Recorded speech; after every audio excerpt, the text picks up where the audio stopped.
Welcome to this week's edition of Thoughts Along the Way, Words for the Journey. Tonight I'm going to rely a little bit more on my journal since I've just returned from vacation and my mind is still sort of down in South Carolina by the coast. I can still hear the waves lapping up on the seashore. This week our word is gentleness. And we add this word to the words in our backpack for this journey of life and faith that we are on together. As I've pondered the word gentleness, I've had a rather difficult time thinking about how one might experience gentleness. My conclusion is that gentleness may be a rare experience. Of course, most of us know what it means to be gently touched, in contrast to being hit. But I've wondered how you and I may recognize and encounter gentleness. I've come to the conclusion that this might be important since gentleness is the second most forgotten fruit of the Spirit, right behind self-control. You may have memorized the scripture or learned the song about the fruit of the Spirit, but to remind you, the fruit of the Spirit is love, joy, peace, patience, kindness, generosity, faithfulness, gentleness, and self-control. I'm sure you picked up on the fact that we've already tossed a few of those words into our backpack for this journey. Gentleness is a fruit of the Spirit, which makes it a characteristic we should aspire to express through our lives and living. The Apostle Paul adds a little more significance to this word gentleness when he writes to the Philippians these words that are now appearing on your screen. Let your gentleness be known to everyone.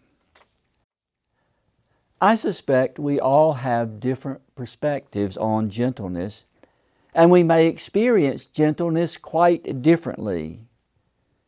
In reflecting on gentleness, it sounds to me like such a soft word. And maybe you need a soft spirit to bring off gentleness. Sometimes I've heard Jesus described with the adjectives gentle, meek, and mild. And I heard these words being used in a derogatory sense about Jesus. Maybe I was just too caught up in the softer side of the word gentleness. So I began to think about experiences of gentleness, personal experiences, things I've seen or witnessed, and thought this might be a more fruitful path to take on coming to grips with the power of this word, gentleness. I first recognized gentleness in my father's hands. He worked outdoors. His hands were calloused. They were often weathered by the storms that he encountered in his work. But at night, if I ever experienced any distress, I called out to my father. And I can still remember how he'd come into the room, never turning on a light, but finding his way to my bed, and he would with gentleness rub his hands over my back. When I was young and experiencing those growing pains, and I would awaken in the night and cry out, my dad would come in, sit on the edge of the bed, and so gently rub and massage my legs until some of those growing pains seemed to magically disappear. I saw gentleness in my father's arms during that time that I was bedridden with rheumatic fever. And he would lift me up out of the bed and carry me to wherever I needed to go. It was a gentle embrace. I once saw gentleness in an old man in his 80s. He was surrounded by a group of boys and girls who were fishing. They were catching fish so fast they couldn't take them off the hook and bait their hook again in time to cast it before someone else needed help with removing the fish and baiting the hook. And there he stood, that old man. It was a warm day, but he was wearing an old brown sweater and a brown flannel shirt. He had a hat on his head and khaki work pants. And I stood there and watched as he took one fish after another off a hook and baited it again and let boys and girls fish till their hearts were content. I once saw gentleness in a teacher who recognized that one of her pupils was having a problem, facing many challenges with learning. She tried her best to understand what was going on, and one day a light went on when she realized that this pupil could not see the board. This pupil, a little girl, needed glasses. I'm still amazed when I recall how that teacher set that little girl down beside her and explained to her that she needed glasses, and helped her realize that from her seat in the classroom she could not see what was written on the board. With kindness and gentleness, she helped this little girl understand what the problem might be. She simply couldn't see. And I saw that little girl totally transformed by the power of gentleness in the presence of this teacher. I once saw gentleness in an elderly woman who was called to take care of a young boy who was sick at home. Every day, this elderly lady came in to take care of him while his parents were at work. She plumped up his pillows. She made sure the blanket was tucked in around him. She brought him whatever he wished: orange juice, grape soda.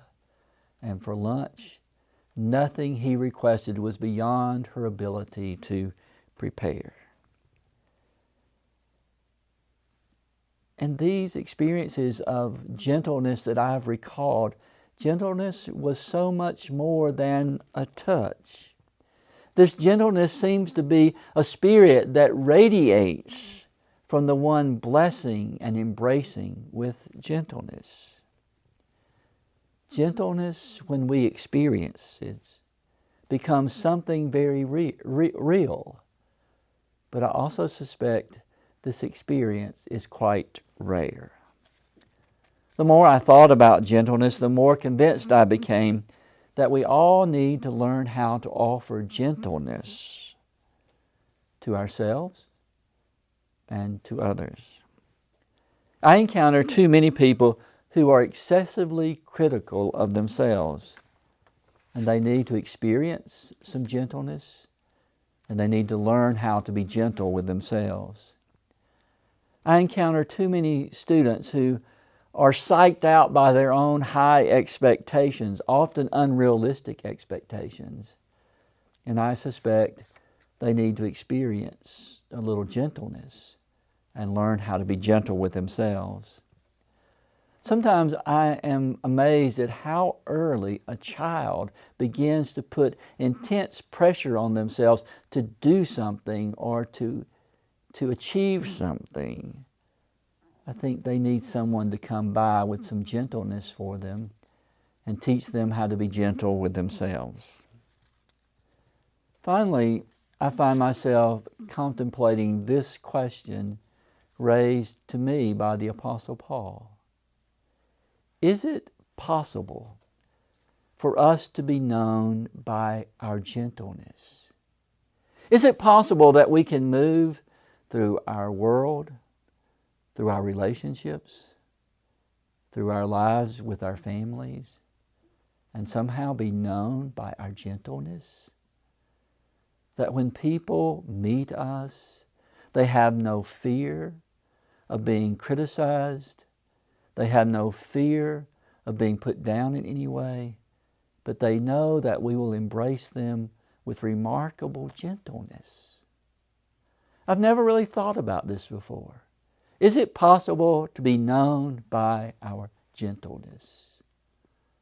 But I do suspect that gentleness is critical for the journey of both life and faith. And so I'm going to make sure it's tucked away in my backpack as we go. So now, in these next moments, I want to invite you with me to think, to reflect upon this word, gentleness. The thoughts that we share will now begin to appear on your screen. When I hear the word gentleness, what images, thoughts, and feelings come to mind?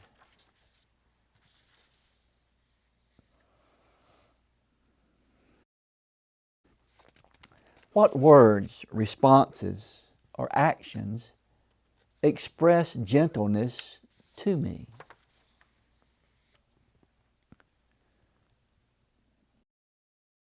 Paul writes, "Let your gentleness be known to everyone." In what ways do I offer or express gentleness to others?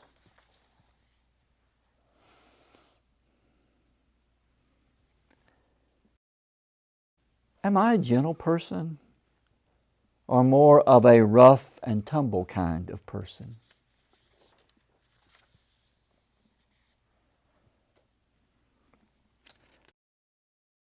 I find it difficult to express gentleness. It sounds like a soft word. When do I feel myself offering something soft to someone?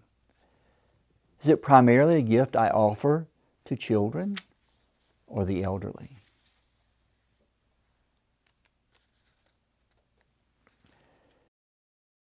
If I were on trial for offering or showing gentleness to everyone, would there be enough evidence to convict me?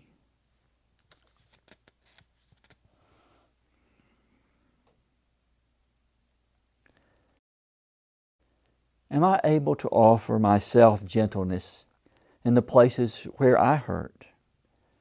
Or am I too self-critical to gently touch my wounds?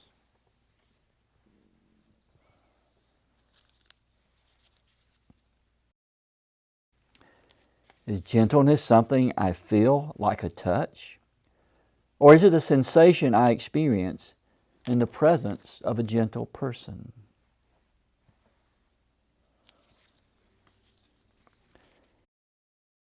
When was the last time I recognized an experience of gentleness offered to me? Who offered me this gift?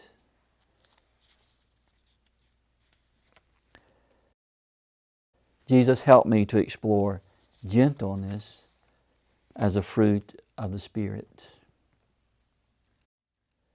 And now may we carry these words of wisdom with us along the way. Practice gentleness with thoughts, words, and actions offered to others. For gentleness may be a rare experience that catches us by surprise. As we go through the rest of our week, I hope that you will take some time to reflect, to contemplate on this word gentleness that we're now going to carry with us on our way through life and faith. I hope you enjoy the journey, and I hope to meet you on the trail.